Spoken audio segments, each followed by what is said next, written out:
Yeah, so. Very nice. Hmm.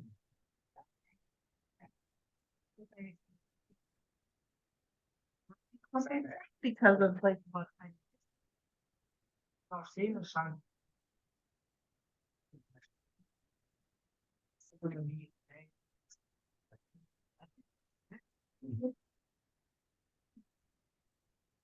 I just want to say welcome, everybody. I know people are still getting in the room, so you have time to grab your coffee. We'll give everyone a few more minutes to get into the Zoom room, and then we'll get started, okay?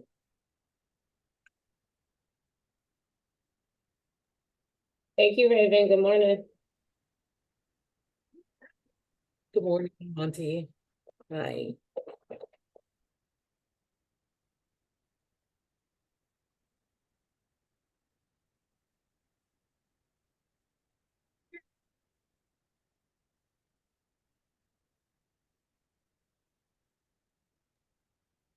Good morning. Good morning.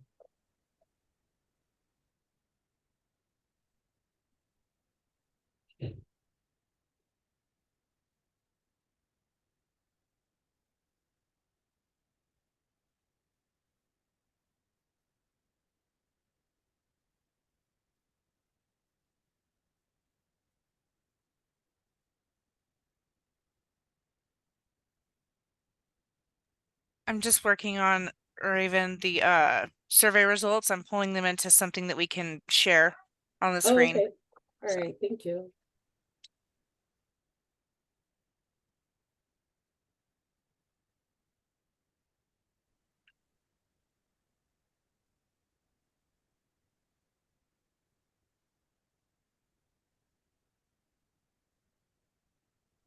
Can you admit them, Patricia? I'll be right back, okay?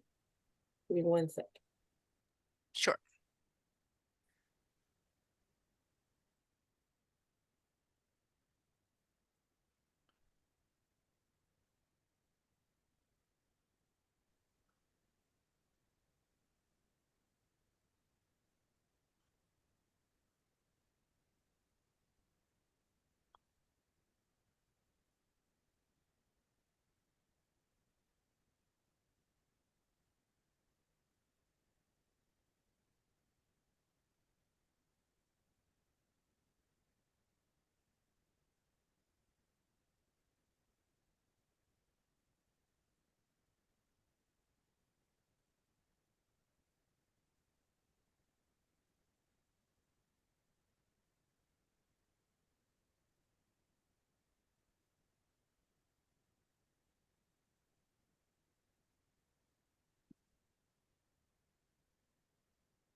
It starts with a zip.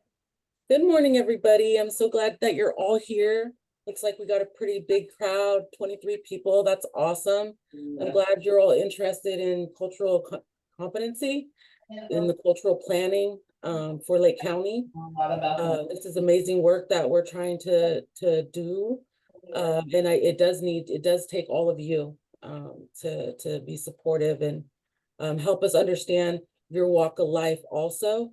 Everyone's walk of life is important, and this is where we share how to navigate through our community and how to support each other. We all have a walk of life, our own journey that brought us to where we are. And this is the place where I want that to be respected. You know, people call it housekeeping. So just, you know, like housekeeping, you know, respecting each other, which I don't think we ever have had a problem here in this group, in this committee. So, yeah, I'm trying to build a team also with the cultural competency committee. I feel more supported when we have a team, and I know we talked a little bit about it, about building a cultural competency team the last meeting that we had. And as far as we got an observer, a note taker, and there was something else. I forgot, but anyway, we started building the team, and so I'm trying to see who's still on board with that. And so we'll talk about that a little bit today. I will share the agenda. I know you guys didn't get an agenda today. And so sorry about that. We will get them out to you later or whatever. I will also share my screen and show you guys the agenda while we go over it. Let's see.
Okay, so here's the agenda.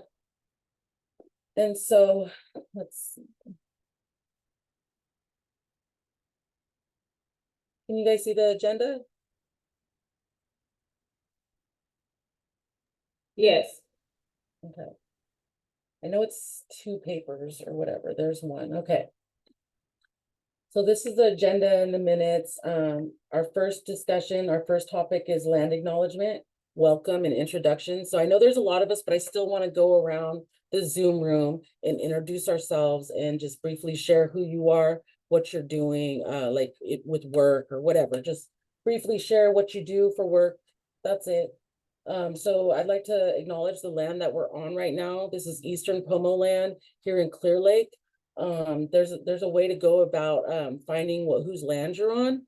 And what that means is it doesn't mean that we're trying to you know, fight over land or anything. What it means is just bringing awareness to the bloodshed and the bones that you're walking on. Like there's a lot of bones underneath the grounds that we walk on.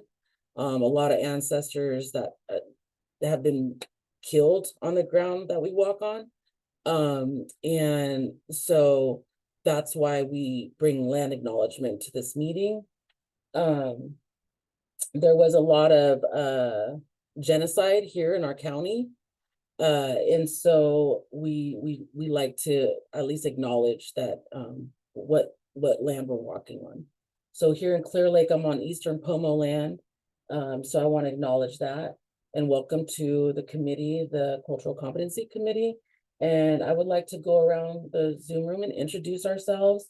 And then we're going to have a discussion about, oh yeah, the note taker, observer, planning committee, and then maybe a subcommittee.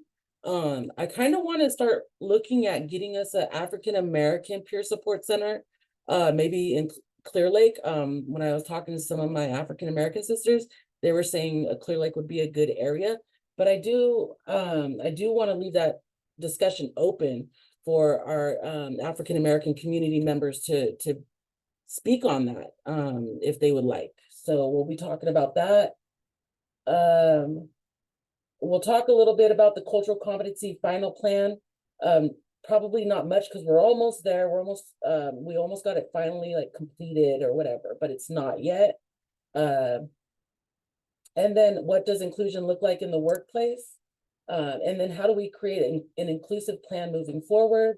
Discuss agenda items, and then cultural events in the community. Want to discuss that a little bit. Cultural support, diverse populations, discuss that. Inclusion versus assimilation. I know last time we had our meeting, I had asked if what the difference was between inclusion and assimilation. And so I'm hoping to have some answers from some of you, maybe some of you have researched it in the last 3 months a little bit to see the differences of what that is. Because those two words are kind of thrown together sometimes. And so I'm trying to bring awareness that they're not the same thing. So just with that being said, moving on. And then, so that's our topic 2 discussion on cultural activities. Does anyone have ideas of a new cultural peer support center? So I would like to know your ideas on the cultural peer support center for African American peoples. And we would like to discuss the survey and input from the community members. Where are we with the surveys? So we'll discuss the surveys that we put out, the cultural surveys. And then we discussed last time sending the survey out to the community. And then me and Patricia, we discussed that as well. So we'll talk a little bit about that. So cultural awareness, committee participation, mission, policy, and procedures. So here we got some stuff outlined. Who would like to be a member of this team? What actions are we going to take moving forward? Build a subcommittee. And so we're still working on that. We're still in the, discussions about what that would look like for subcommittees and things like that. Let's see. And I do not have a presenter for today.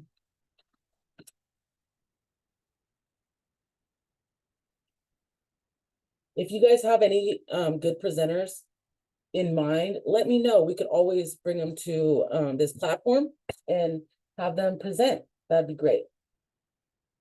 Okay. So do you guys have any questions about the agenda before we move on? All right. All right, so I'm gonna take the agenda down. Okay. Let's go around the Zoom room and introduce ourselves. I think you'll know who I am, but I'll just say my name is Raven Shepherd. I have an ASW with the Board of Behavioral Science, which means that I can practice therapy, counseling, and things like that. So I'm working towards being a clinician. I'm also a substance use counselor. That's not my job title, but I do have a license to practice that as well. And I right now am a behavioral health clinical specialist and the cultural chair for Lake County Behavioral Health. And that's me. So who else would like to introduce themselves? I'll go. Go ahead. My name is Richie. I'm a substance use prevention coordinator. Yeah, that's what I do. I'm here in support of this meeting, as I think that we should all become cultural, have cultural relevance, understand what's going on with other people's, as a way to bring us all together and strive to a better not only a workforce, but a community. We all represent our communities in some way or some fashion. So I'm so happy to be involved in this. Thank you. Good morning, Carrie Manning, supervising behavioral health clinical specialist, and I supervise our peer support centers and work a little bit with the housing programs and our outreach van. And I am a peer in recovery from both mental health and substance use disorders. 29 years in recovery from substance use. Right on. Good job. Thank you. I think you were gonna say something, Monty. I was just gonna introduce myself. Good morning. I am Montanique. Everybody calls me Monty. I am currently working as a senior analyst in our fiscal department. Woo-hoo! Yay. I have a huge background in social services, employment training, just a few different things and aspects that I've walked in our community. And it is extremely important for us to all be culturally aware of what's going on in each and every one of our backyards, if you know what I mean. And I am very appreciative to have been invited to be part of this. And Raven, every time we meet, it seems that the group gets larger and larger, so that's a plus. And I think that you guys are doing a great job pulling it all together, and I'm looking forward to see what Lake County Behavioral Health Services cultural future is in our community. And that's that. And again, call me Monty. Thank you, Monty. Awesome. I'm Carolina Pimenta. I'm a supervisor behavioral health clinician senior, team leader for the CWS and CalWorks programs. And I'm here because I think cultural awareness is very important for us, and I appreciate all this work here. Thank you. Thank you.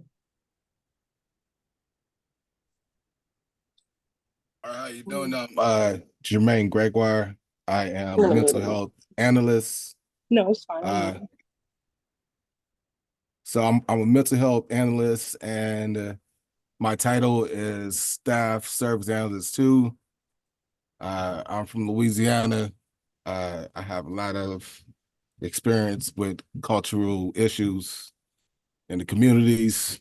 And I'm glad to be involved. And yeah, I look forward to getting some more information about the African American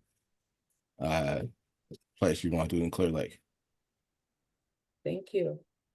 Go ahead, Saul. Good morning, everyone. Saul Sanabria. I'm the County of Lake Veteran Service Officer.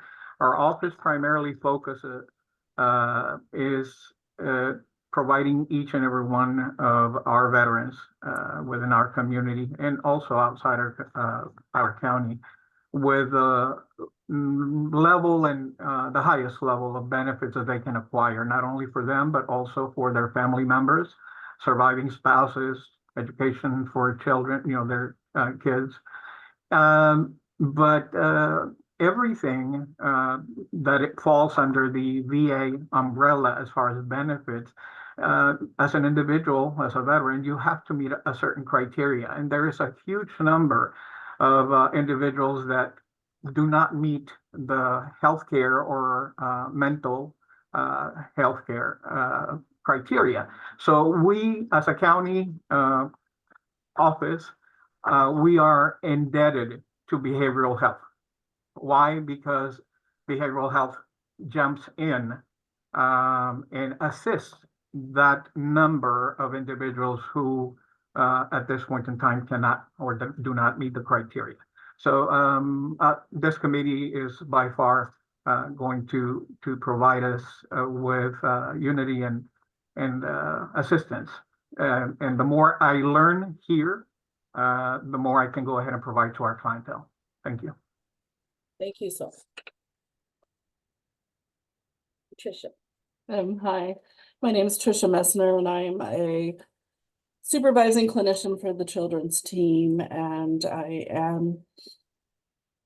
my culture is that I'm a person living with a disability, and people forget that disabilities are a culture.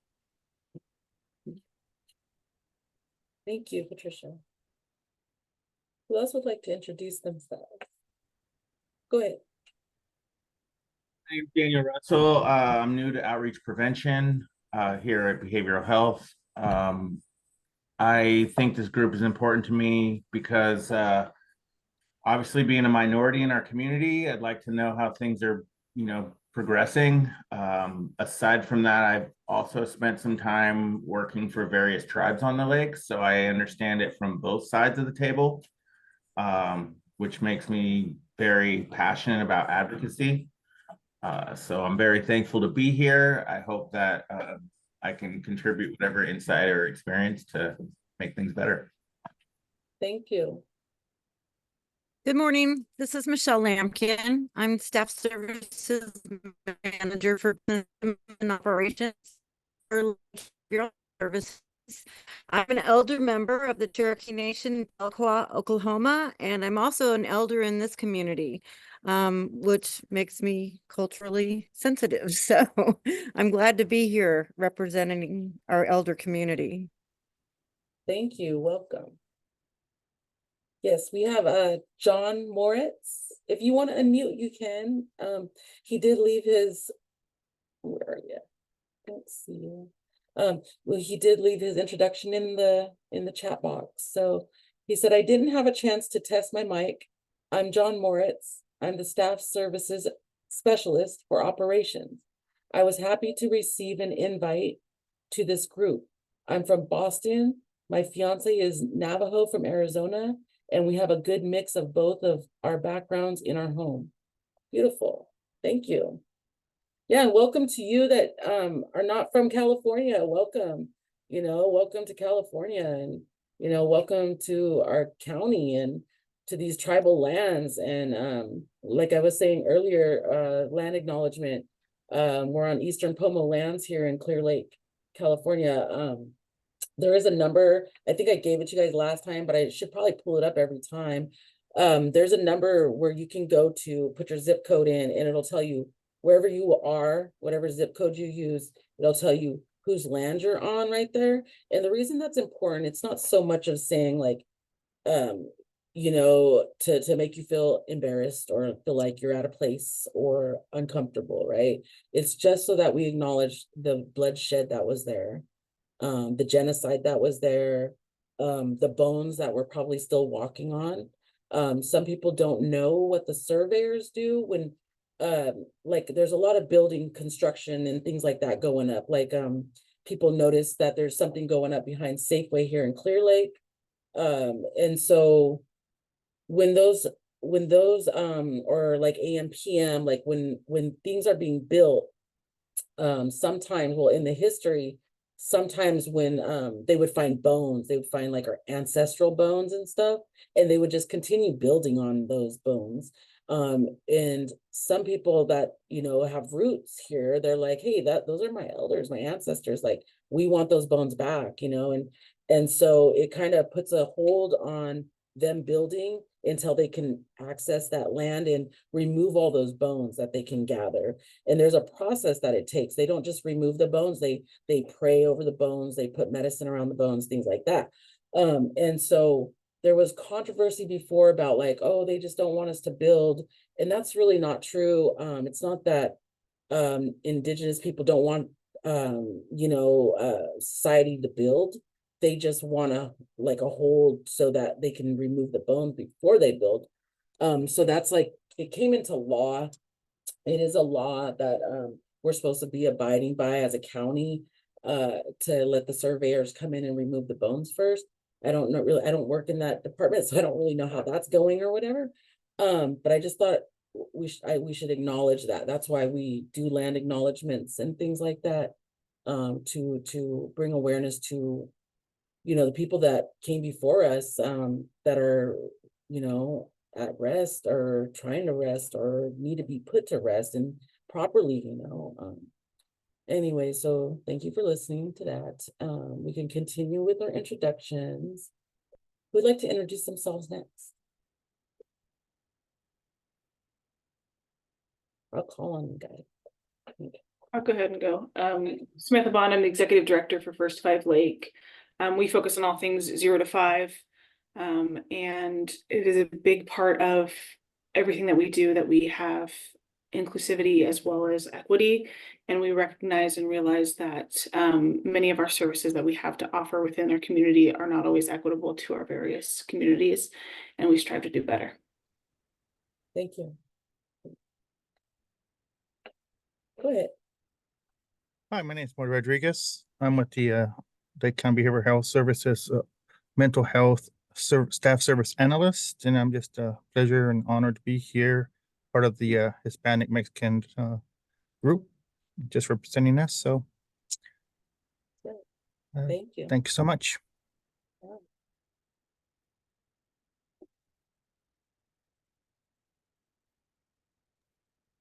Hi, I'm Mel Poplin.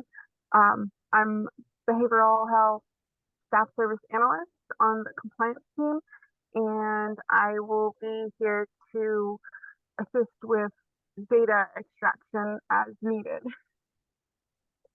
Thank you, Melissa. I just want you guys all to know too, like, we know when we're doing something right, when we have representative from every race, you know, from all races, all walks of life.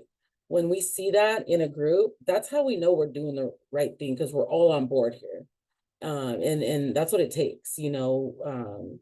It comes from all of us building this circle, you know. Just, it's not just about one of us or, you know, one race, or, you know, it's about all of us coming together, making a change, making a difference. I find the best change that way. Who'd like to introduce themselves next?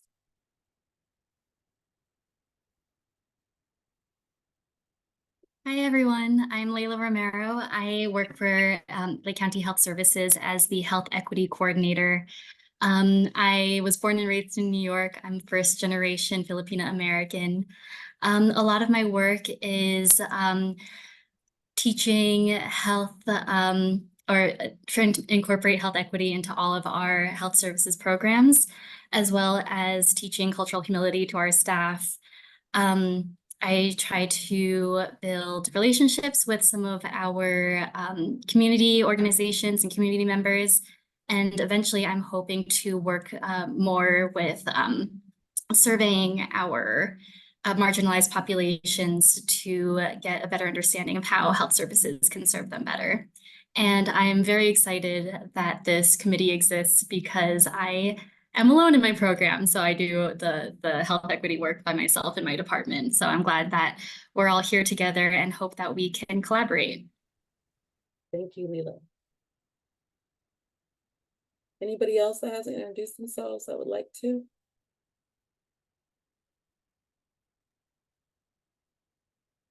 Hi, I'm Scott Abbott, Lake County Behavioral Health Services Program Manager for the Behavioral Health Services Act and Housing. Thanks, Scott.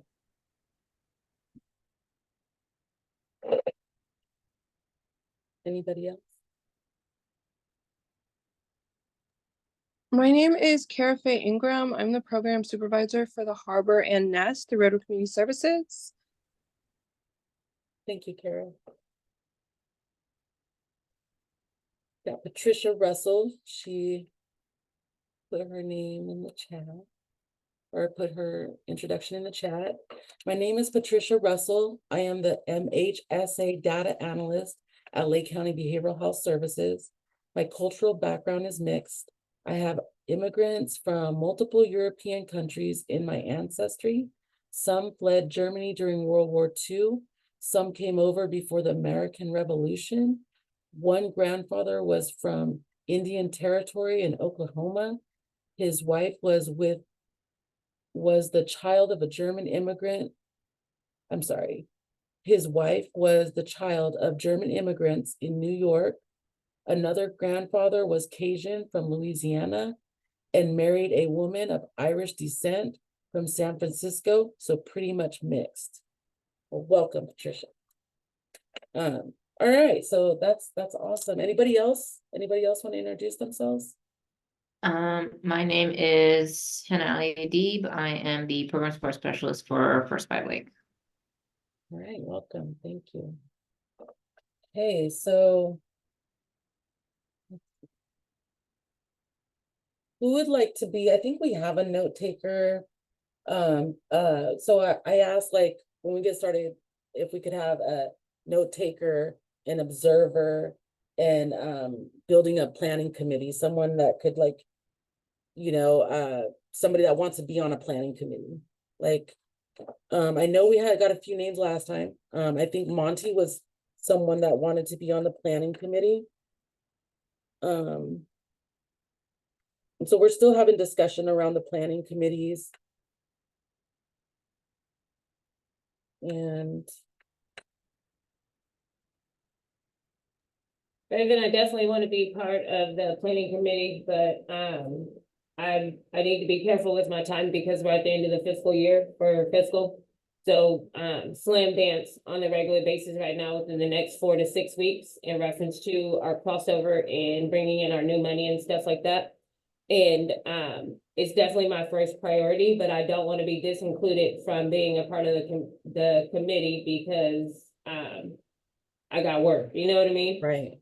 So I would love to be part of it, and whatever I'm assigned, I will do my best at it. But there may be a time where I say, well, hey, Raven, I can't handle this week or that kind of thing. So I just want to let you know prior to me feeling like a bit of a disappointment because I committed to too much. But this fiscal stuff is my #1 priority. But when I'm not working on this, I'd be happy to prepare or do what needs to be done for our cultural awareness committee. Thank you, Monty. Of Yeah, course. this committee is pretty much kickback, right? We're not pushing or pressure or anything like that. I'm thinking that a lot of our activities and things like that are going to start really taking place next year, because I see a lot of like our cultural events passing us by and I feel really bad about it. Like, Juneteenth is coming up and I'm not ready for that. We're not ready for that, right? Like, I wish we could do something, and we're not ready yet. And there's a lot of things that I wish I could do in the tribal communities and we're not ready yet. And same with me, I'm booked with different things. One of the good things about building the planning committee also is so that we can kind of like start building our program, our cultural, our cultural competency program here, cultural humility, cultural awareness program here, so that we can get maybe tablecloth, start building like little tiny programs within what we're doing and sending one of you guys out to, to set up a booth or things like that. We could start just, a little bit at a time. We don't have to have everything done by the end of this year or nothing. Like we're actually finalizing the cultural competency plan, which is awesome because, some language needed to be changed, which it always does, as we grow and evolve with life, language changes, we become more culturally aware, more culturally humble, and which is awesome, right? It's something we've never really had a chance to witness when we were kids and stuff, I wasn't able to witness cultural humility when I was a kid, didn't know nothing about it, didn't see it, didn't feel it, did not live it. So now, like within the last 9-10 years, I've been feeling the shift, it's been shifting little by little to where we're all being treated, pretty much equal. Like, we've been able to enter the playing field, without a lot of backlash. Is there some? Yes, of course. Is it gone? Has racism went away? No, it hasn't, but it takes all of us, like, once again, it takes all of us to come to the table and discuss what we're dealing with with our own employees, with our own coworkers, with our own communities. Like, what are we seeing in our communities that's hurting us? Like, that's the indicator that something is not right, right? When someone says something that brings up some historical trauma, like, ouch, that hurt. We don't have to stuff it down and tell ourselves, hey, that's just me. It's my problem, right? Because it's not just your problem, it's all of our problem. And it's a problem that many people are aware of now. And this is a place to bring that stuff to, so that we can try to figure out solutions, how to work through this stuff. Yeah, go ahead, Saul. Yes, Raven, and thank you so much for sharing that info with us, your experience and your, it reflects your humbleness. But as a short comment that I would like to provide and share with y'all is that we can accomplish all that by exercising three things: compassion, empathy, and above all things, respect. And definitely there's a lot of areas, entities that can learn from this committee. Yeah. Yes, I agree. Thank you. Thank you. And so, so the cultural competency plan, we were able to change a lot of the language that may not have fit before, or maybe it did, but the times are changing. So, you know, to be more culturally humble, more culturally aware, we kind of hit on some of that language to be removed or to be shifted in a different direction. We also did that with our surveys also. So taking a look at our survey, me and Patricia and many of us, I believe, I think at our last cultural competency meeting, we were able to talk about what our surveys look like. And we talked about, I think it was Richard Ochino that brought it up the first time, one of our meetings last year, that the surveys that we had did not reflect our numbers of employees. The surveys that we had were more demographic. I think that, you know, someone being in this position that I'm in, the cultural chair position, there's a lot to do here. And me being equipped to do that, I'm learning, and it's going to take a little bit longer for me to, like, you know, get in there and start doing the work. Like I'm starting to plan, and I'm starting to set up, you know, like starting to make plans in different areas of this type of work. And I'm starting to understand better why it takes so long. So with that being said, back to the surveys. The surveys last year, we seen that they needed a little bit of work. So we worked on them. Now we have them. Now we've distributed them out. Patricia's going to show us a little bit about what we got. We also, we're going to send them out to the stakeholders in our community. And if you would like a survey to maybe share with your staff or something like that, we will take our survey and adjust it to a community survey, and we will send it out to you guys so we can get, so one of the first things we want to do is get the surveys, right? Get them out there, see how many come back. What we've noticed so far, we sent out 100 and something surveys, and we only got so many back. And so we noticed that, which we were able to catch it. And so we're resending them out again. We also have some surveys that were made separately for our clients. And so those were sent out, and those did really well. Like a lot of those surveys came back already. I don't have a summary on them yet, but they've been distributed and they've came back. So we're still working on our employees, the surveys for our employees. We didn't get much feedback or participation. So I shared with our compliance officer that we didn't. And she said, well, just let them know how important it is. And I said, okay. And so I wrote something up and I was like, is that good? And she said, that's a little strong. And I was like, I knew it was. I did, because I said under code such and such, and under this federal law, this is actually it's a policy by the state for us, our workplaces, to follow cultural competency procedures. Do we want to come down like that? Probably not. You know, we don't want to go about things like that. So I was able to back off that language a little bit, you know, and reevaluate how I needed to address that, or how I needed to say that. So I'm trying to still figure that one out. So we're getting there. So, you know, it's going to take some time.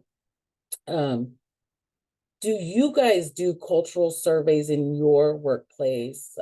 This discussion's open. We'll take a break at 11 for 15 minutes, okay? And then we'll get back to it. All right, and then we'll be here till 12 noon. And if you have to leave early, that's okay. You know, no worries. Go ahead, Samantha. I see your hand raised. Thank you. I don't have the capacity to sit on your subcommittee that you have, but I do want to say that First Fives across the state have worked on what we call our READY work, which is racial equity, diversity, and inclusion. And part of that work that we have, we do have some resources that we can pull from, and I need to ask, but there's a potential that I could draw down an outside support for this group to help kind of navigate some of those conversations and those questions that you're having. Because it is really challenging to start those conversations, especially if you're starting from a place where people don't feel comfortable to have those discussions. And it really comes to needing to create space and open and honest discussions. And so I just wanted to offer that and let you know that that's something that I can dig up on our end. All right, I appreciate that a lot.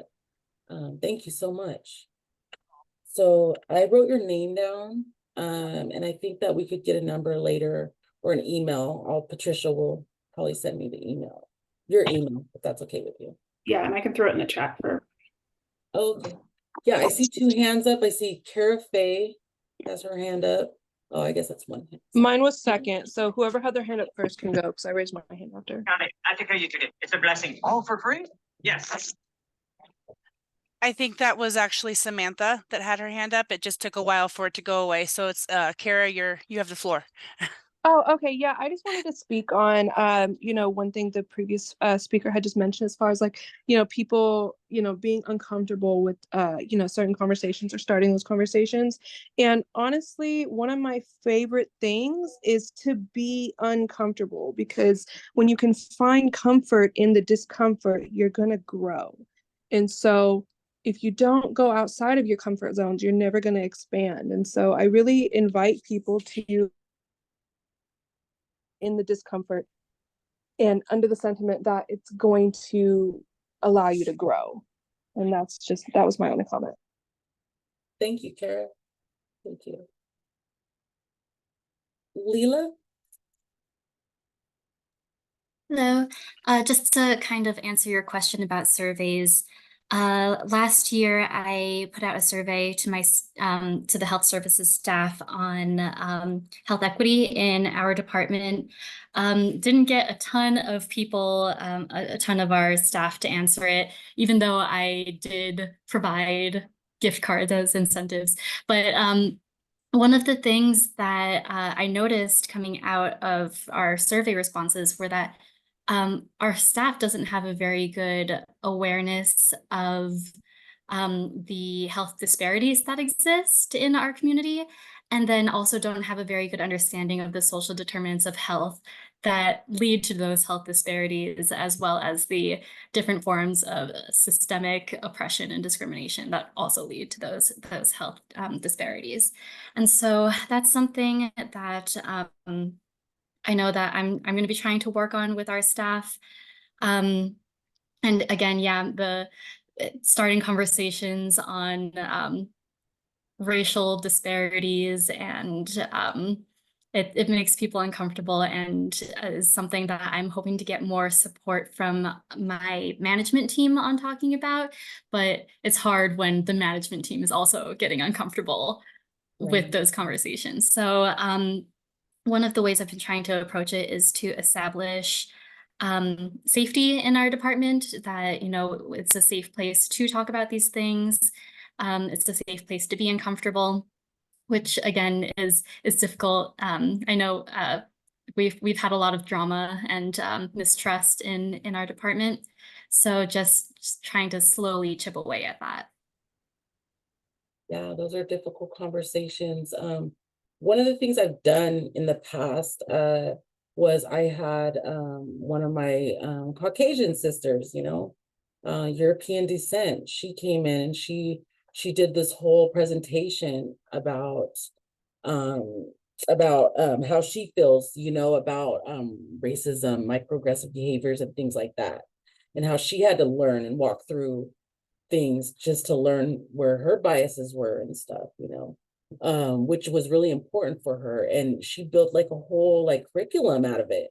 and she lives over in Mendocino County. So maybe I should have her come and share at one of our committee meetings.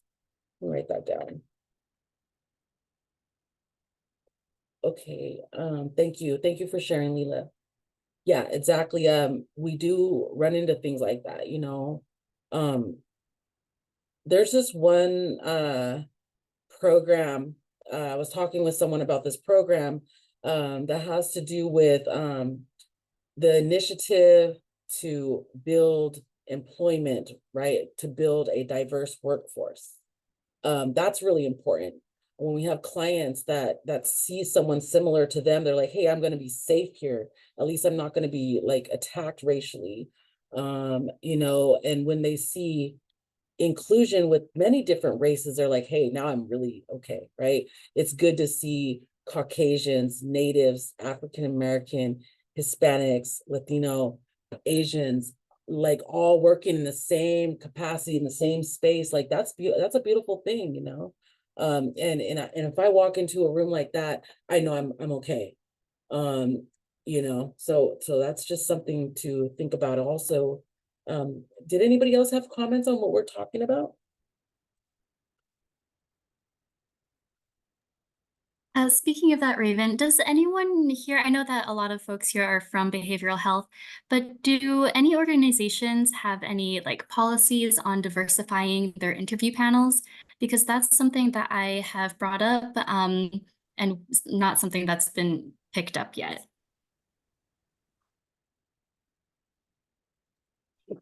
So for us, we don't necessarily have policies on a diverse panel.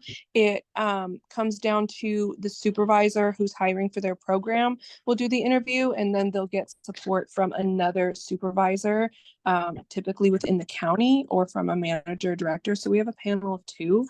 And so we don't necessarily have a policy for diversity. We just have a policy for who does the interviews. Thank you. There's also one thing I could tell you guys too, some of our concerns as a county, right? Some of our concerns as a county, what I will do after this meeting, I will write a report and I share that with the state. It's summarized, right? Like what we're talking about is not, you know, I'm not gonna say Jermaine told me this, you know, I'm just gonna be like, I'm just gonna summarize what we talked about.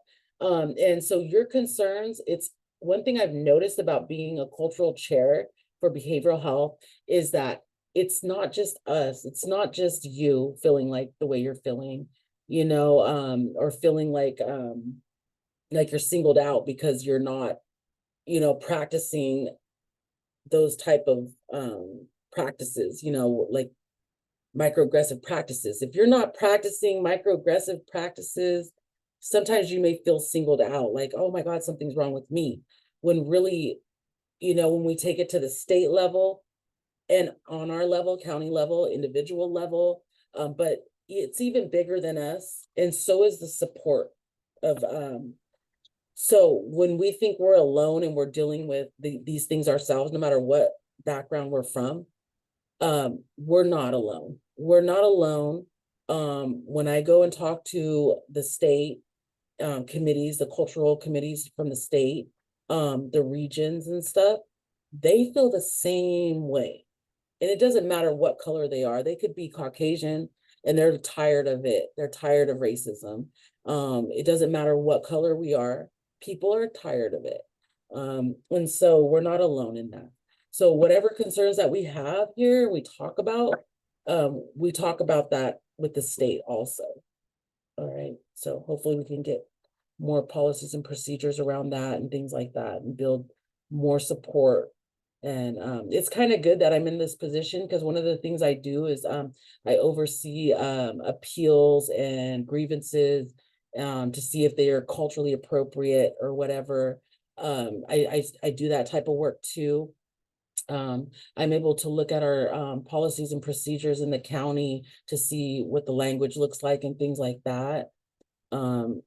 Like if you have a concern with some cultural disparities or cultural barriers to you know whatever you're doing, like it's my concern too. Like I'm telling you, it definitely is. So if you need to talk to someone about what's going on, whatever government agency or organization you're working for, whatever, we can always have those types of discussions on a cultural level, you know. I'm here for that too. Are there any other comments on the diversifying interview panels? I think that's a good question that I'm going to bring up when I do have our next meeting with the equity, the state, our state meeting. It's going to be on the 20th, June 20th. Yeah, June 20th. And that one's like, it's not a closed meeting, but it's geared towards it's not Lake County. It's geared towards behavioral health staff on a cultural committee. That's what that one's geared towards. So like once we start building our cultural committee, I don't know how we would go about, like, do we vote people in? Do we like, so I'll be talking to Scott about that, seeing how we can get people on the committee, and then seeing if we can get people, you know, to represent us in some other meetings as well. Raven, you mind if I add something real quick? Yeah, sure. So I think this is an important topic. I think that part of our conversation of being culturally aware and culturally sensitive is about making a safe space and a welcoming space for people. And I think that in the hiring process and trying to create a more diverse staff and workforce, creating that safe space in the interview place is really important. But I don't know how many of us in this room, in the Zoom room, are affiliated with our own HR. And I think it's important to make change at the top, which would be how HR's policies are at this moment and what changes need to occur. What I would like to offer is that a diversity panel or diversity policy for HR be created at this level here in this group and provided to all of the HRs of the agencies that we represent to make the change at the highest level possible so that we can see the change not just in how we can impact it, but how the agency as a whole can impact it. It's been a conversation I've had with our HR at the county of Lake. I have not seen a policy. I've only had the conversation and nothing has come back to me. Whether we're doing it or not, I think is based on individuals, but it should be based on policy, not individuals, because if those good individuals who care about creating that safe space leave, then we may not be continuing to create that same space for the next people. Right. That's really good information. Thank you very much. That's something I will add to that discussion when I do speak with my peers. So we're like peers. They're all like cultural competency chairs and stuff like that too. And another thing is, one thing I've noticed when I have those meetings with the state, the equity and social justice, when we have those meetings, we don't have someone that represents the northern region. And so I have to attend the central and southern region meetings so that I could represent us. And I don't represent the northern region. I represent Lake County Behavioral Health. And so us getting our foot back in there, being part of this is a huge thing for Lake County. As some of you, most of you probably knew Thomas Brown. He passed away. He was our elder in our community from the Elam Reservation, and he spoke 5 different Native American languages. He knew 5 different languages, and he was amazing and taught me a lot. He's taught people in our community of all walks of life a lot. He never singled anybody out. He was like really gentle and kind. And so he was the last person that was the cultural chair, and that was like maybe 3 years ago. And so it's been difficult to build this cultural initiative that we're trying to do, but there's a lot under the cultural plan that there's a lot of work for us to do. So we're just getting started. We don't have to do this perfectly. You know, this isn't perfect. It's not gonna be, but we're gonna get it together, right? And with your guys' help, we're gonna get it together. And I think it's a good thing that you're all here, and I hope you guys all keep showing up. Are there any other comments before we go to break?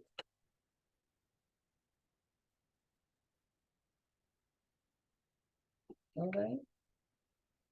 I don't see anybody's hand. You can also speak out too. You could speak up, speak out. That's okay.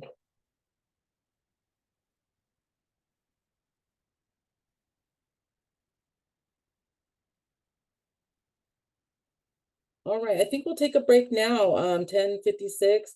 If you guys want to come back at 11:06 or I'm gonna give you guys 15 minutes. Just come back at 11:15. It's okay. We're all adults here.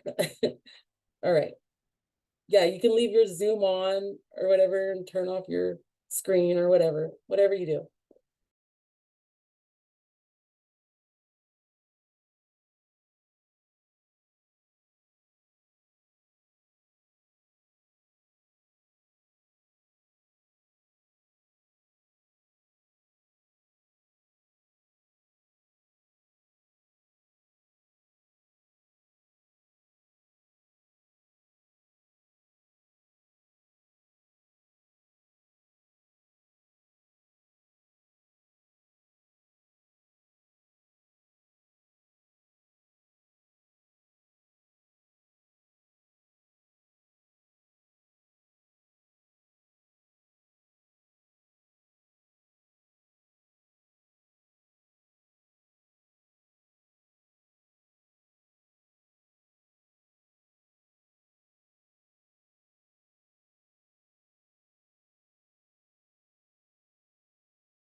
Welcome back, you guys.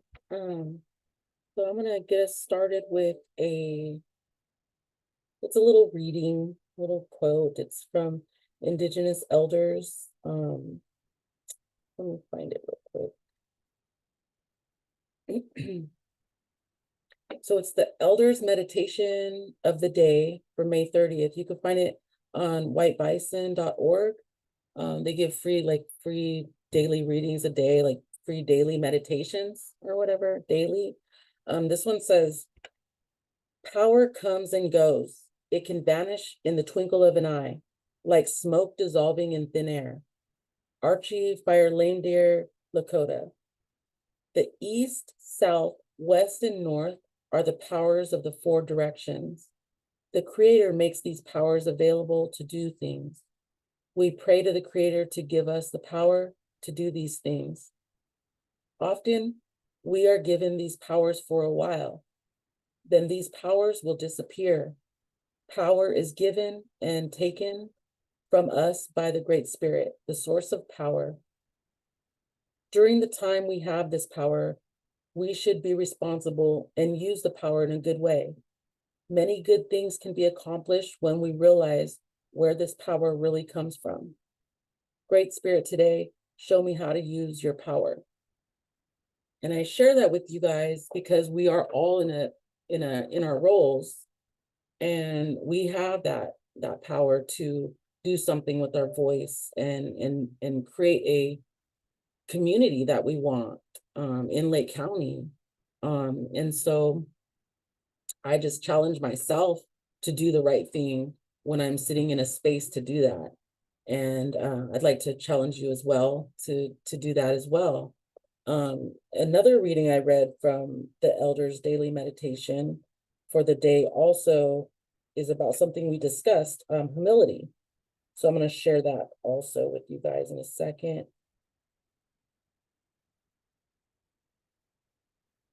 This one was from yesterday. It says, Elders Meditation of the day, May 29th. Humility is probably the most difficult virtue to realize. Thomas Yellowtail Crow.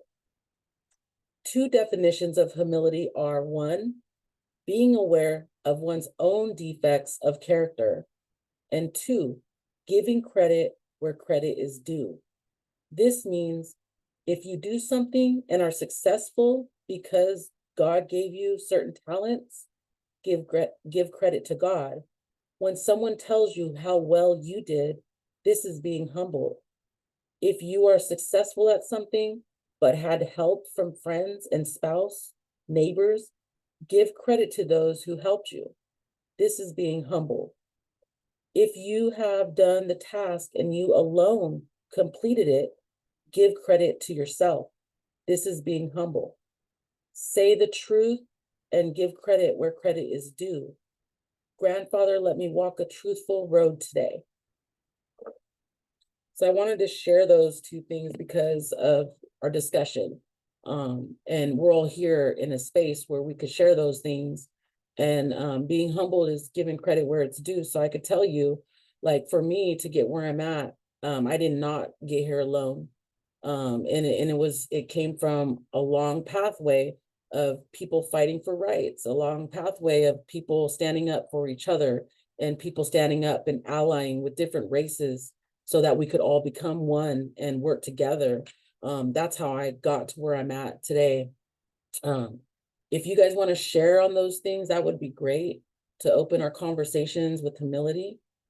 Is there anybody that would like to share on what I just read? Go ahead, Jermaine.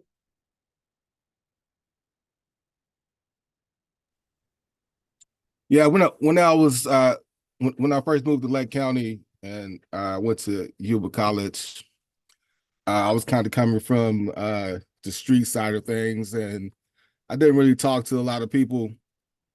And I gotta give this to Bruno because Bruno got me to start volunteering for things and sharing the Black History celebration at Yuba College and public speaking.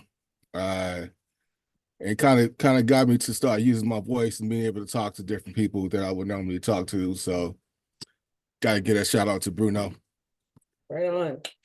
Let's give him a round of applause. Right on, Bruno. Cool. Yeah, I'm glad you're able to use your voice today. You know, it's a huge thing when we realize how powerful our voice can be and how it can make movement and changes, you know, especially for those around us, you know, and those our youth that hear us talk, they look up to us and things. So it's good to use our voice. Does anybody else have any comments on humility or using your voice or giving credit where it's due?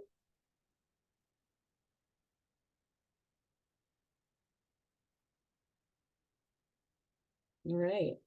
So Patricia, I'm gonna put you on the spot now. So do you have, Patricia, you want to share with us about anything about our surveys or share your screen? Or... Well, what I have the results to both surveys up on my screen right now. They're separate, they're in PowerPoints. So which one would you like to look at first? Staff or client? We'll look at the client, the staff. We'll look at the staff first and then the client. Yeah. Okay, 1 second. Let me just Thank you get so it. much. I appreciate that also. No problem. I'm just in this for the sake of it being easy, I'm not going to put it in presenter view. I'm just going to share my screen and we'll scroll through the slides together. Yep. Okay. Okay, here's that. All right, can everybody see the PowerPoint on the screen? Okay. Yeah. So I pulled it from SurveyMonkey, so it kind of gave it to me in this format where we have the question and then the little chart that came with it. And then below, the next slide is going to be like actual answers, the numbers of answers for each question. So it's laid out kind of weird. So if you want, I can read it or I can just scroll through it for you. It's whatever you want to do. You read whatever you feel is important for us to hear, whatever stands out to you. Well then, let's see. I just don't know which format is better. I think this one is. I examine other cultural backgrounds and examine my own biases and how they may influence my attitude, reaction, and behavior towards others. We had a strong response for frequently. It was a kind of a scale answer: frequently, occasionally, rarely, or never, and did not occur to me. So we didn't have any that did not occur. Very few, rarely, or never. And then down here, we can actually see the numbers. Occasionally was 7, frequently was 20, rarely or never was 3. We only got 30 responses total so far, but I think the survey is still open for people to complete. So if anyone hasn't completed the survey yet, feel free to reach out and I'll send you a link to that.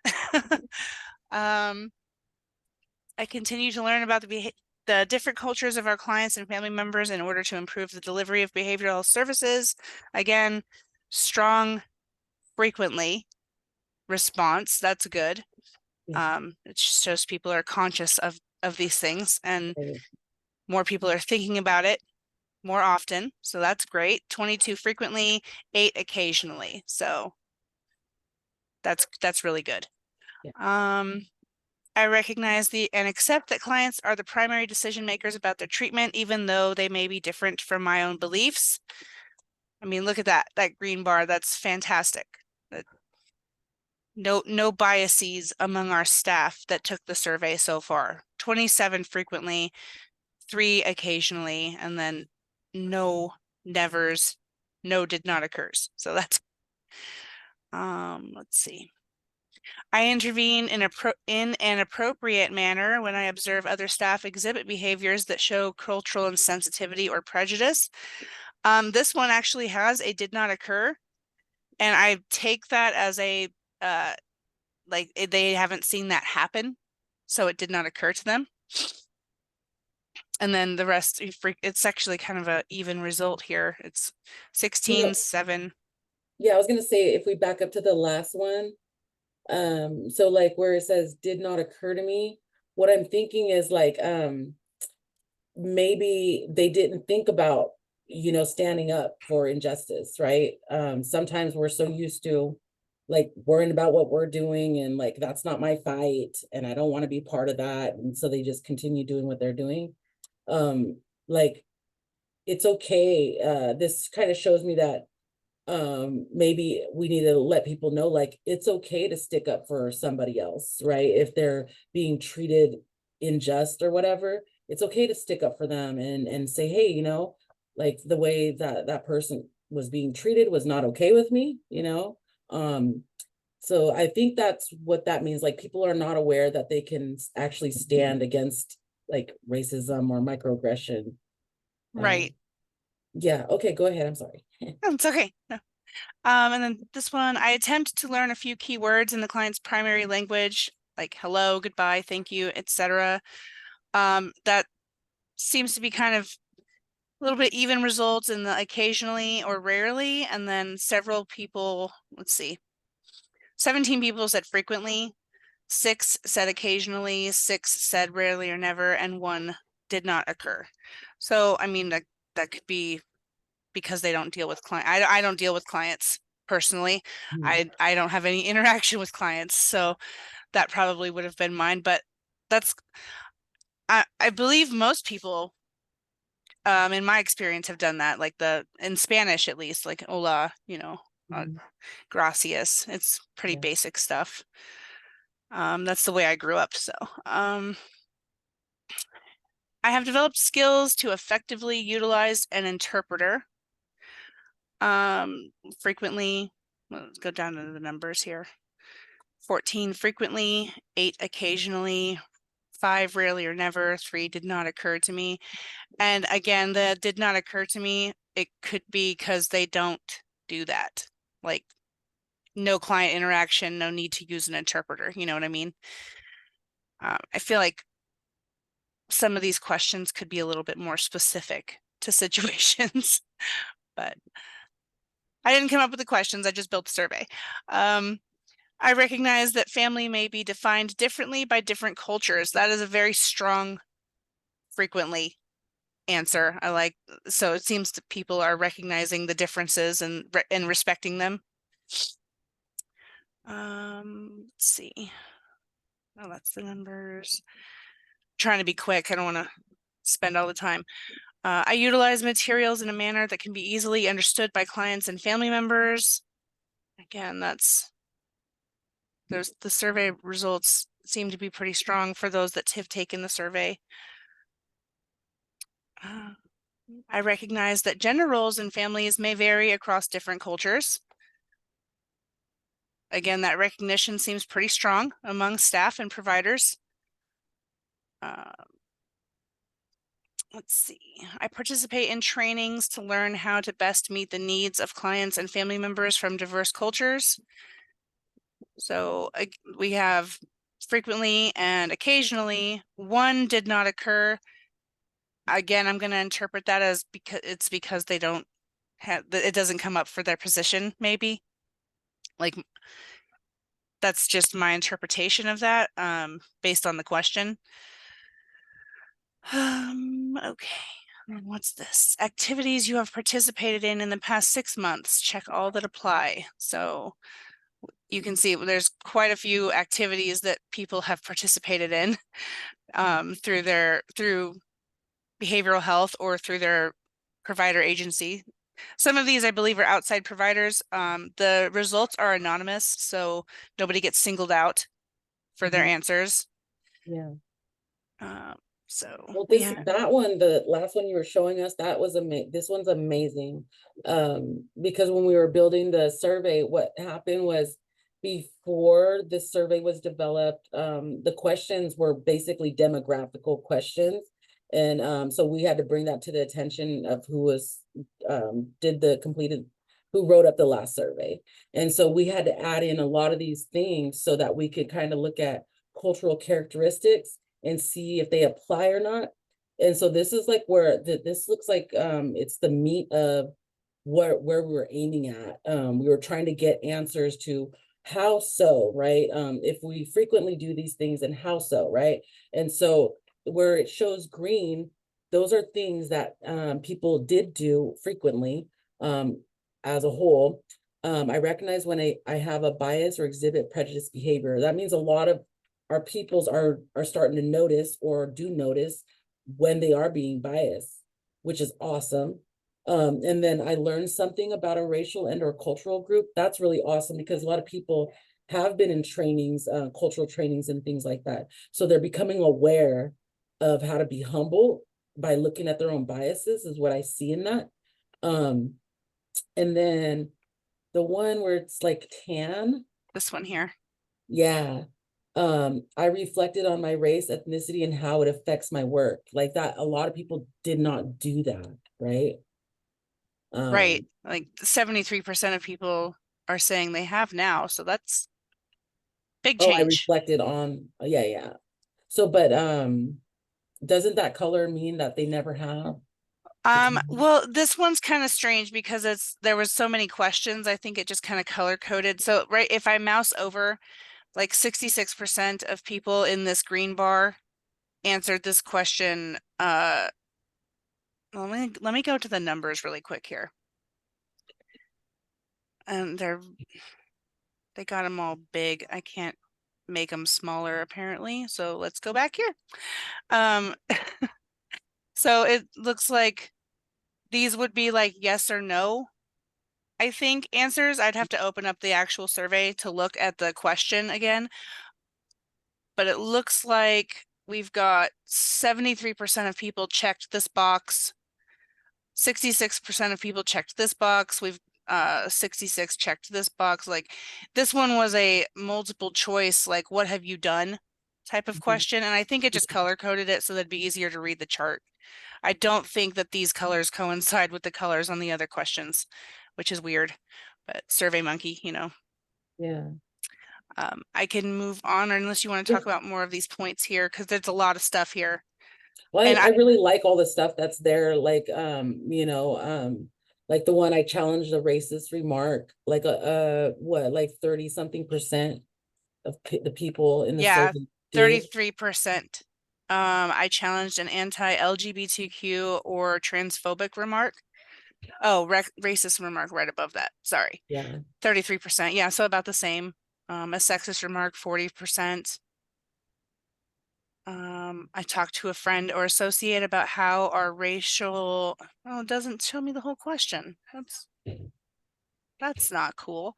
I don't know what that question end looks like, but 36% of people checked that box. So I could share these because the survey is still open and we haven't received all of our responses yet. So when the survey is closed, I could send this out in a PDF that'd probably be easier to read for people. I thought that PowerPoint was going to be the way to go, but it's squishing everything down. Yeah, no worries. It's okay. Employment status,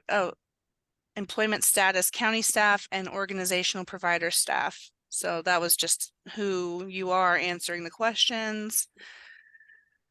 Still anonymous. No names are included in this. I don't want anyone to feel uncomfortable taking the survey.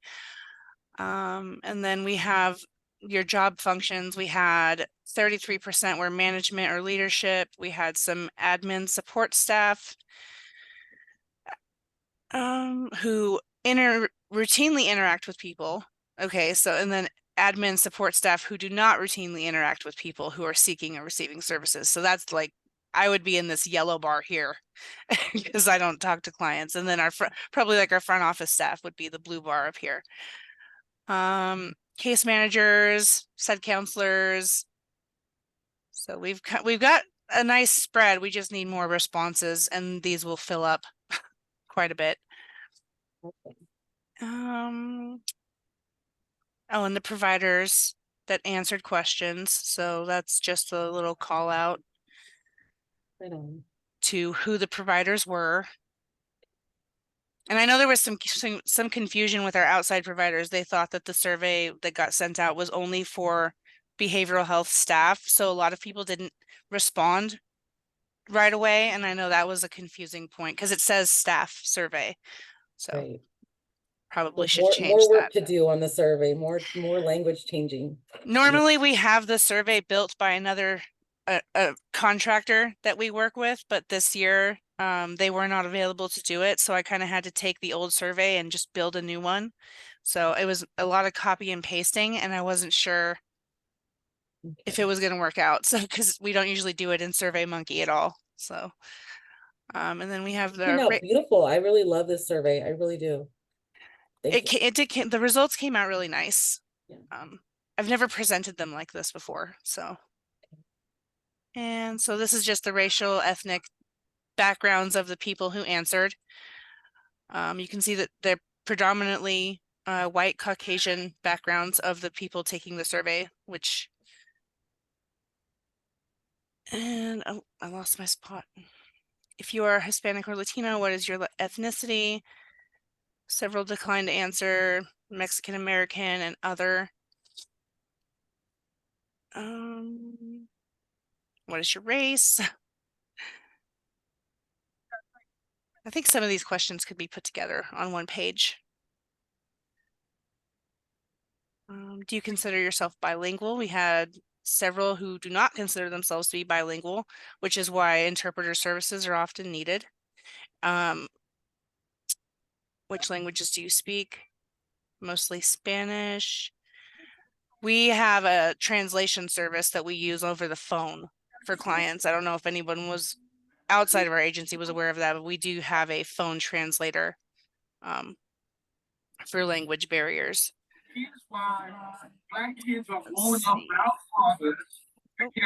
I'm just gonna, I muted you, Daniel, because background noise.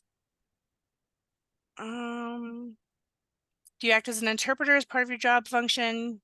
Yes, no. We had, see this, these questions are getting into more of like just your job functions and what you do there, and mostly Spanish. We don't have very many other It languages. says only 5 people answered, Yeah. and then 25 skipped. Yeah, So well, it's okay. It's yeah. okay. What is your age? We have a range of ages. I didn't even realize that it was going to present it like this. Gender identity. Lots of females took the survey. Mostly demographic questions. I think these were the questions that were copy and pasted. I think most of the cultural questions were the ones that we added, right, Raven? Yeah. And then I think, let's see. Oh, I don't know what that says because it didn't squish it. Okay. Oh, do you have a disability? Okay. And do you consider yourself to be a person with lived mental health experience? 24 said yes. That's a big thing in our agency is we right? do Lived experience. Yeah, that's an important thing for staff and peers to make people feel comfortable. You know, I've been there, done that. Do you consider yourself to be a person with lived substance use disorder experience? That's pretty even. Wow, that's amazing. That's so like even. That's an even and all split. 30 answered, so that means like 15 yes and 15 no. Yeah, that's wild. That's like a 50-50. That's, you don't see that very often. No. Are you a family member of a person with lived substance use disorder experience? That's a higher on the yes scale. And I think that's okay. That's the end of the staff one. Would you like me to share the Thank you. client Let's one? give Patricia Russell a round of applause. Good job. All And- right. Yeah, thank you. Oh, wait. Okay. I need to stop sharing so I can get the other one up. All right. So what do you guys have any comments on the survey so far?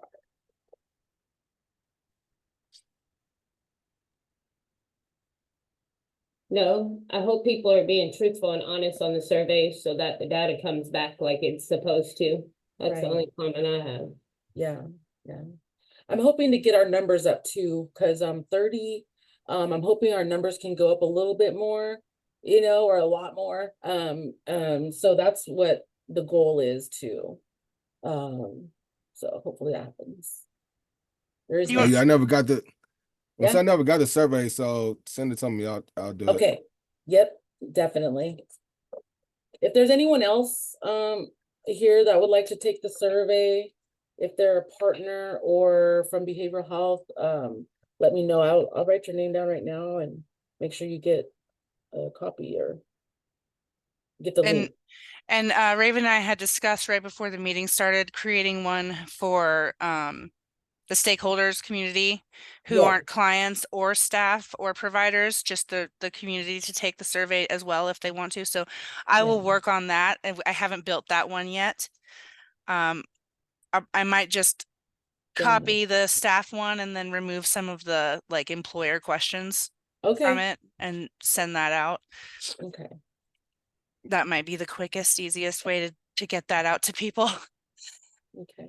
And if we're ready, I will scroll through. This one's much shorter. This one was just a basic survey for clients to take. We sent it out, I believe, via text message and email to our clients. So we only got so far 12 responses. I think we just sent it out last week. So this one hasn't been out as long. Okay. LCBHS staff collaborate with me about my treatment. So several strongly agree or agree. We had 5 agree, 5 strongly agree, 1 neutral, and 1 strongly disagree. Okay. So staff respect my religious or spiritual beliefs. That is more of a positive result. We've got the 7 strongly agree, 4 agree, and 1 neutral, but nobody disagreed. So that's good. Right. Staff treat me with respect. Again, positive answers. No one disagreed with that statement. So that is good to know. We want to make sure that our staff are treating our clients respectfully. Interpreters are readily available to assist me and or my family. We have a stronger neutral answer here, but that may just be because interpreters weren't needed for those clients. So they had no input on that. Again, no negative disagreement with that statement, so encouraging. Some of the treatment staff are from my racial or ethnic group. Again, we got no disagrees, some agree, and some neutral. That's fair. So the facility has pictures or reading material that show people from my racial or ethnic group. We have a few that agree, many are neutral. Again, no disagree. I'm not sure. I think this is based on pamphlets that are out, and a lot of those don't have any racial or ethnic groups on them. They're just little like stick figures, you know? So that's probably why so many were neutral on that question. Like, I don't know, I'm not a stick figure. As a result of the services that I receive here, I can handle my daily life better. Several strongly agree. 7 agree, 7 strongly agree, sorry, 3 agree, 1 neutral, and 1 strongly disagree. We had 1 client who disagreed with some stuff. If I want to receive services from a person from my own racial or ethnic group, staff help me connect to those services. And we've got 1, it looks like 1 disagreed, and then the rest who took the survey have agreed or are neutral on that question. And that is the whole client survey that we sent out. Thank you so much, Patricia. Thank you. And we are still hoping to get more responses from that. So, okay. All right. Thank you so much. So do you guys have any comments on those surveys? I heard what Monty said. Hopefully they're being truthful, right? And that one person that was disagreeing does stand out to me. That's the outlier, the outlier of the norm. And so it brings question to me like, what was it that client was feeling, or what was it that client was interpreting and hearing from our staff, or how were they able to feel like a part of, or like feel like they belonged? Because sometimes it could save one person's life. It really can, if we were able to reach that one person and say, how can we help you better? We might get a lot of honest feedback from that person that could share with us, like, what is it? So just I appreciate all of that work, and thank you. And what is your guys' thoughts on the survey?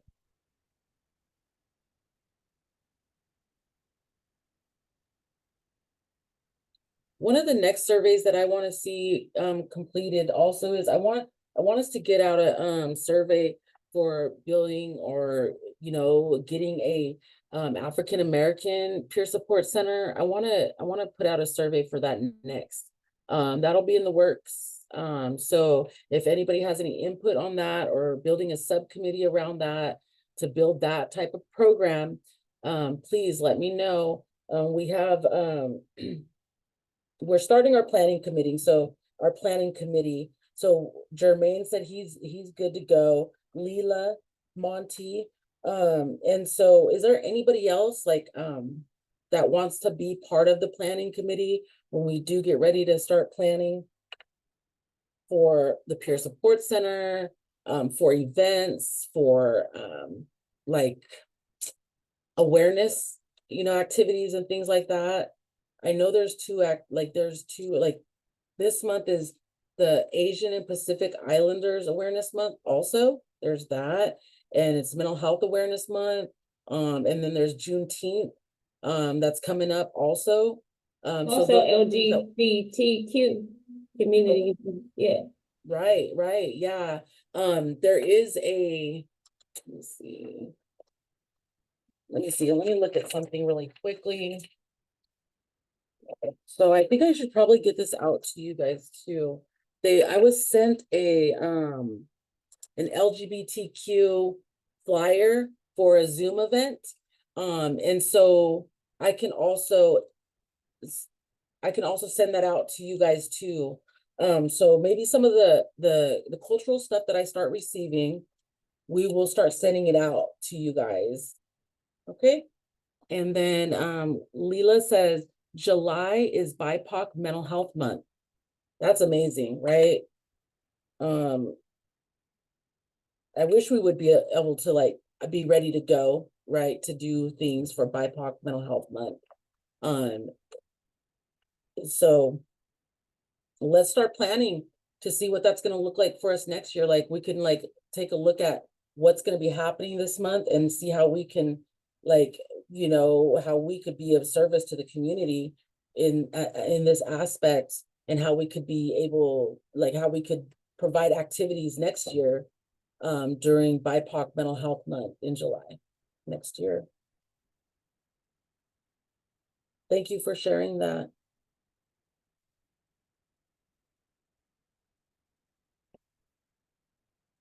Okay.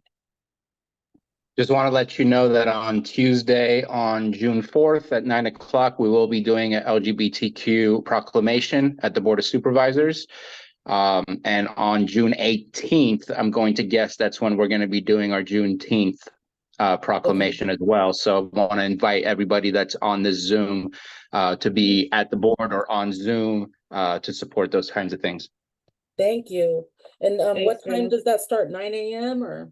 Yeah, usually those are the first things to go. So anytime between 9 and 9:15 is when usually they would occur. All right, thank you so much. Absolutely. And Raven, can I ask, I've heard you say a couple times now that we're not ready for it. What does ready look like for you? I think Bruno brings up a really good point.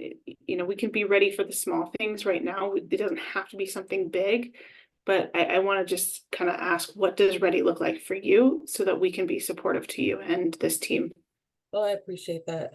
So what ready looks like for me is having an outline of events for the whole year. What we're going to be doing monthly for cultural backgrounds of peoples, what we're going to be doing to support our LGBT community throughout the year and all of our peoples, and having one of those tablecloths to put out that says cultural competency committee or something like that for Lake County Behavioral Health, just, and then maybe some swag stuff to but then it also comes back to, well, what programs are you doing then? And so I'm like, okay, well, I would like to develop a couple programs that are relatable to our cultural competency committee, so that we could say, this is what we do, this is what we do. We And so I don't have that written out yet, like exactly what we're doing, because I'm kind of new in this position, so I don't have all that stuff like downloaded yet. That makes any sense. Well, that's a big thing too, but depending on the funding source that we're pulling funding from, remember, we're at the end of the fiscal year, so if we're not pulling from one particular fund versus another fund, right now is not the time. Right. Right. And so, yeah, right now is not the time. And so when we do start pulling from funding sources, our planning committee will be on board and we'll start writing those up, you know, and see how that goes. Start writing grants and see how that goes. And then we'd be able to start, you know, making some movement from that point, I think. And I did hear you, Samantha, when you shared that there might be some funding available. So I will contact you to see to look into the outside support that you were discussing. And then John Moritz says, I'd like to help out with the planning committee. Awesome. I'll write your name down.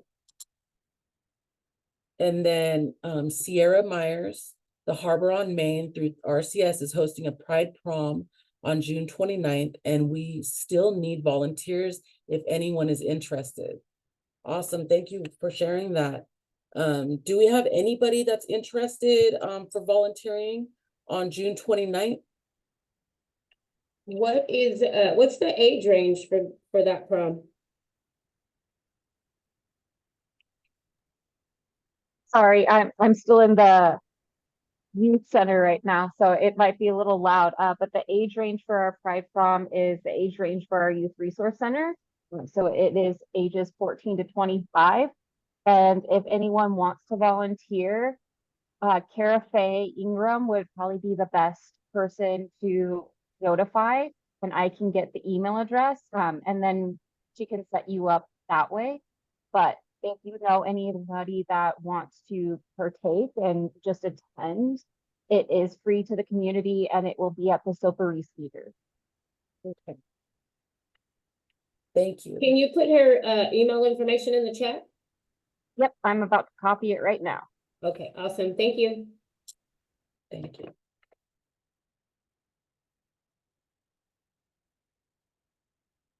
Yeah, so for me, I guess being ready is just having some ducks in a row, you know, being able to like be equipped with information and knowledge about what our cultural committee is doing and being and what the future may look like, and just being prepared to have those conversations and things like that.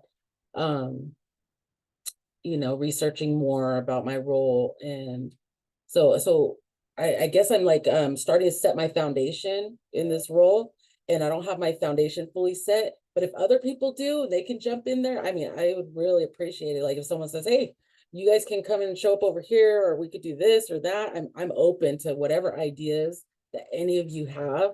That would be great, you know.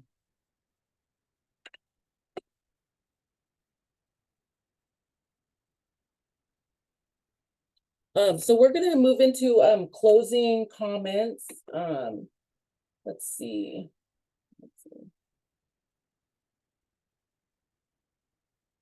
So when we meet again, we're gonna be meeting in 3 months. So that'll be, Patricia, do you have a date yet for us? Or I know it's, I think I have it. Let me just pull up our website schedule, because that's where I have everything kind of saved at.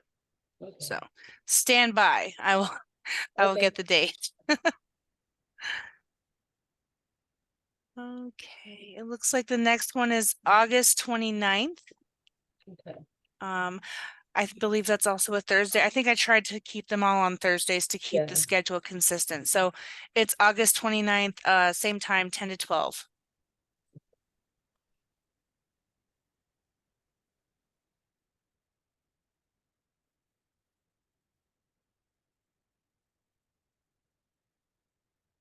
So also I want to say, so one of the last questions that I have is, so what actions do you guys want to see us take moving forward? And Samantha asked me a good question, you know, what does it look like for us to be ready So maybe if you guys want to just, share, what does that look like moving forward for us to be ready, like building a foundation, a cultural foundation, so that we're prepared to provide services to the community, cultural services. Yeah. What does that look like?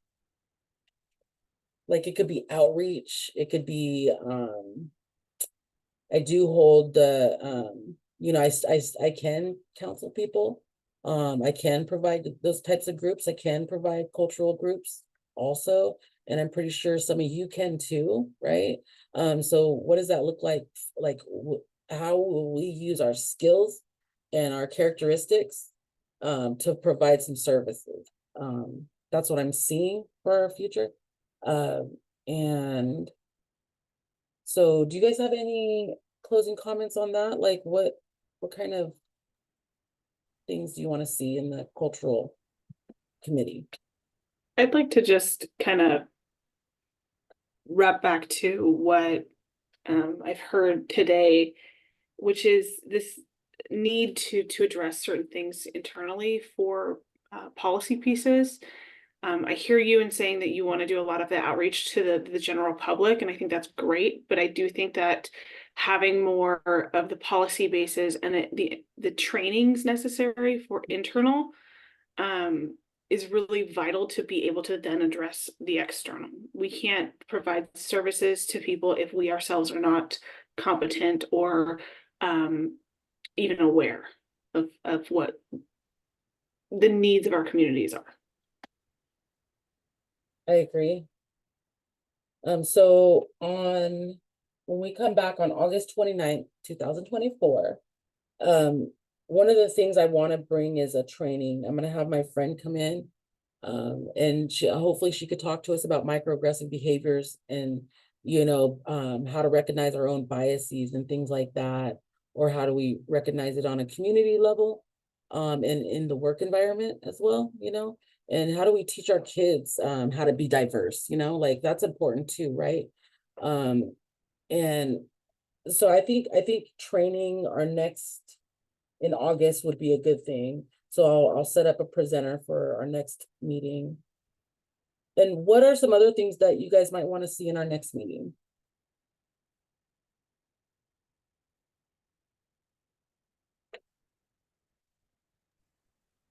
So I'm gonna put a massive challenge out there, and I don't know that it could be done by next time that we meet, but it's something that I grapple with and that I feel I'm struggling and I'm looking for help. One of the reasons that I'm here today.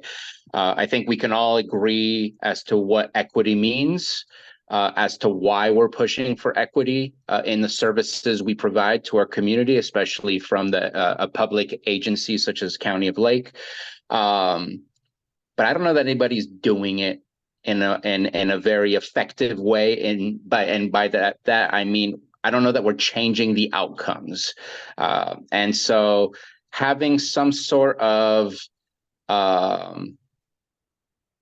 creating a policy of what that actually that hard work looks like. I think it's easy to talk about it. It's easy to say it. It's easy to try and implement, but it's really hard to make the changes that we're actually trying to make because of the historical impacts and all the other stuff that has impacted and created the situation that we're in. But I know I'm always looking to learn more and to do better. And I'm hoping that maybe this group or a different group can really help to show this is what somebody has done, and here's where we're seeing the numbers changing. But I don't know where I can see that because I think we're still stuck where we are because we still have, whether people like to hear it or not, we have systemic issues that continue these things. And so I'm just looking for help, guidance, assistance in the work that I do, whether it's healthcare, whether it's dealing with homelessness, or just my general everyday board of supervisor job decisions that I'm supposed to be making. But I'm trying to make the difference, and I'm not sure that I'm seeing or making a difference, and always looking for that help. Thank you so much for sharing that. And like, you're not alone. Like, a lot of us feel that same way, and that's why we're here today. And I think you came to the right place, sharing that with us. you know, making those changes and creating that policy of equity. What I discussed the last time we were in a meeting, and I'll share it one more time. Learning the difference between inclusion and assimilation is going to be huge. Do we put out a survey for that? Like, what do you see assimilation like? What do you see inclusion like? What is equity to you? What is equality? What are the differences in the, like, if we can maybe put out like some type of survey to the community, like, what does this all look like to you? Because that kind of sets us up to look at cultural characteristics. And that's kind of what I've been working on too lately, is cultural characteristics. Like, how do we notice when there's outcome? How do we notice when these things are happening? Because we would see these cultural characteristics lining up. We would see them flowing. We would see them in our workplace as the next norm, right? Because right now the norm is not that. And so that's what I would want to look for, is how, like, when do we notice those cultural characteristics, you know? But thank you so much. Leela? I also think that there's ways that we can expand on, I know most of us here are working for the county, and we had that mandatory DEI training online with the modules. And I know that for a lot of people, it was kind of just another one of the things that you click through and get through. But for others, I know that one of the managers in my building stopped me and was basically just like, "Can I tell you, I hated that training, and this is why." And you know, but we've had so many conversations, like, just over, and you know, this was probably like almost a year ago now, and it just, throughout that time, we, you know, stop and talk whenever, you know, he'll be like, "Oh, I listened to this podcast, and, like, you know, it made me think of this." And you know, he just came to me, I think 2 days ago, saying that he had a revelation about basically understanding privilege. And so I think that, you know, the DEI training module for our county staff was a great first step, because it was something. But you know, a lot of people, it wasn't enough, or it wasn't, you know, it wasn't, it was just another thing to kind of click through. And so I wonder if there are ways that we can expand on it, and have conversations about it. And again, like, you know, like, be uncomfortable, but be okay with being uncomfortable, having those conversations, and being able to voice the questions that we have about it surrounding DEI work. Um, but yeah. Thank you so much for sharing that. Yeah. One thing I've noticed is it's better received from you know, those of, like, because we know that in our Western society here in the United States, that Caucasians are the dominant culture, and that's why we are called minority, and that's the majority, right? And so sometimes majority hearing it from their count, like their people that are like them, look like them, talk like them, things like that, it might be better taken in. I don't know, because I'm not Caucasian, so that's something that I'm hoping that if somebody knows someone that wants to present, like, I have a friend, and she'll present in August, and she's Caucasian, she's European descent, and she'll say where she's from and everything, but she talks about how her journey through microaggressive behaviors. And so until then, I just challenge you guys to look up inclusion and assimilation, inclusion versus assimilation, or something like that on YouTube or whatever. Or you can look up some scholarly written articles on inclusion and assimilation, and you will see the different, like, what equity really means. Like, equity, what it means is, like, giving everybody like, you're not going to start two people at the same starting point if one person doesn't have the ability to carry both legs like the other. So you wouldn't do that. You would put them where they go to give them a good starting chance. And that's the breakdown between equity and equality. And it's like, no, it doesn't mean assimilation, right? When we're talking about equity, and it doesn't mean let's all make it the same. You know, let's put everybody in the melting pot and they can all go from there. That's not what inclusion or equity is. And so yes, developing policy around that. I think this is gonna be amazing. There's a lot of work to do, you guys, and we're not anywhere near done building this foundation. And we're all part of this foundation, so I'm open to any ideas. Thank you guys for showing up for all of our county today, our peoples from all walks of life today.